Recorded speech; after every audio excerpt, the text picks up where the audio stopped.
Hello everyone, আশা করি সবাই ভালো আছো। একটা নতুন ভিডিওতে তোমাদেরকে স্বাগত।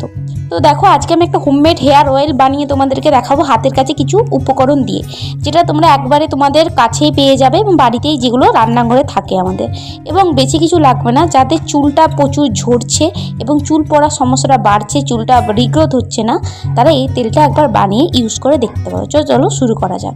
তো প্রথমেই আমি এখানে নারকেল তেল, যেটা হয় তোমরা দোকান থেকে কিনে এনে বা খাঁটি তেল যেটাই থাকো হাতের কাছে, সেটা তোমরা পরিমাণ মতো তোমরা যতটা বানাবে তোমরা এটা একটা বাটি বসিয়ে গ্যাসটাকে কিন্তু মিডিয়ামে রাখবে, সবসময় কিন্তু হাই করবে না, নাহলে গ্যাসটা কিন্তু তেলটা পুড়ে যাওয়ার চান্স আছে। তো তেলটা দিয়ে দিলে, তেলটা দেওয়ার পর এর মধ্যে যে ফার্স্ট ইনগ্রিডিয়েন্টগুলো হলো মেথি এবং কালো জিরা।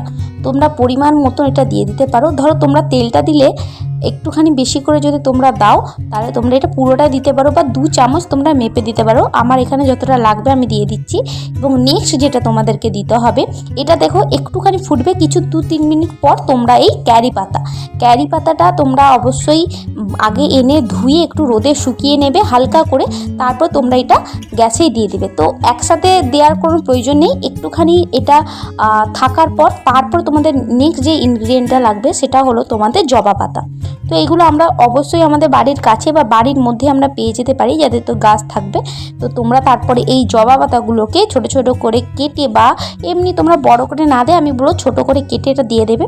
তো এই 3টে ইনগ্রিডিয়েন্ট ভালো করে একটুখানি দেখো ফুটছে, ঠিক আছে। গ্যাসটাই কিন্তু মিডিয়াম ফ্লেমেই রাখবে, হাই ফ্লেম করবে না, কারণ এটা পুড়ে যাওয়ার চান্স আছে। তেলটা কিন্তু প্রপারলি ভাবে কিন্তু এটা তৈরি হবে না। তো অবভিয়াসলি তোমরা এটা খেয়াল রাখবে যে গ্যাসটা যাতে মিডিয়াম লোতে থাকে। তারপর একটা রসুন লাগবে। রসুনটা কি করবে বলো তো, আমাদের যে অ্যান্টি ফাঙ্গাল ব্যাপারগুলো থাকে চুলের মধ্যে, সেটাকে দূর করতে সাহায্য করবে। তো তোমরা গ্যাসটাকে এরকম মিডিয়াম ফ্লেমে রেখে হালকাভাবে এটা নেড়ে নেবে যতক্ষণ না এটা ব্রাউন একটা কালার আসে। গ্যাসটাকে কিন্তু ফ্লেমে বাড়াবে না, কারণ ওটা উপর থেকে দেখতেই মনে হবে যে তেলটা তৈরি হয়েছে, কিন্তু তেলটা তৈরি হবে না যতক্ষণ না এটা ভালো করে ফুটছে। তারপরে যে ইনগ্রিডিয়েন্টটা সেটা হলো তোমাদের আমি কোয়ান্টিটিতে একটু সরষার তেল লাগবে, খাঁটি সরষার তেল। তো তোমরা একটা সরষার তেল একটু দিয়ে দেবে। তোমরা এটা স্কিপ করে যেতেও পারো, দরকার নেই দেওয়ার, কিন্তু এটা দিলে তোমাদের চুলটা কালো হবে, যাতে চুলটা কালো করতে চাইছো।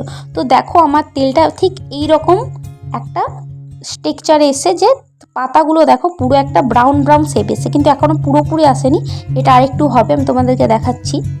তেলটা কালারটা কিন্তু ব্রাউন হয়ে গেছে। এবং তোমরা যেটা নোটিস করবে যে এখানটা ধোঁয়া উঠছে, কিন্তু আমি গ্যাসটা মিডিয়াম ফ্লেমে রাখা আছে, হাই ফ্লেম করা নেই, নাহলে পুড়ে যাবে পাতাগুলো। তো দেখো এবার দেখো এটা টেক্সচারটা দেখো, পুরো ব্রাউন টেক্সচার, তার মানে ইট ইজ রেডি। তো দেন এটাকে তোমরা একটা কাচের বাটি বা কোনো একটা বাটিতে ভালোভাবে একটা ওই চা ছাকার যে ছাঁকনিগুলো হয় ওটার মাধ্যমে ছেঁকে নিয়ে তোমরা একটা কাঁচের বোতলে স্টোর করে রাখবে। তো চলো আমি এটা ছেঁকে নিয়েছি, দেখো টেক্সচারটা আমি ঠিক এতটা বানিয়েছি। আমার এটা 3 দিনের মতন বা 3 বার আমার ইউজ করা এনাফ হয়ে যাবে। তো এটা আমি কিন্তু আগেও বানিয়েছি, ভালো রেজাল্ট পেয়েছি, সেই জন্য তোমাদের সাথে এটা ইউজ করলাম। তো আগের আমার একটা চ্যানেল হয়েছে, চ্যানেলটা কিন্তু চ্যানেলটাই ডিলিট হয়ে গেছে, তো আমি জানি না কীভাবে।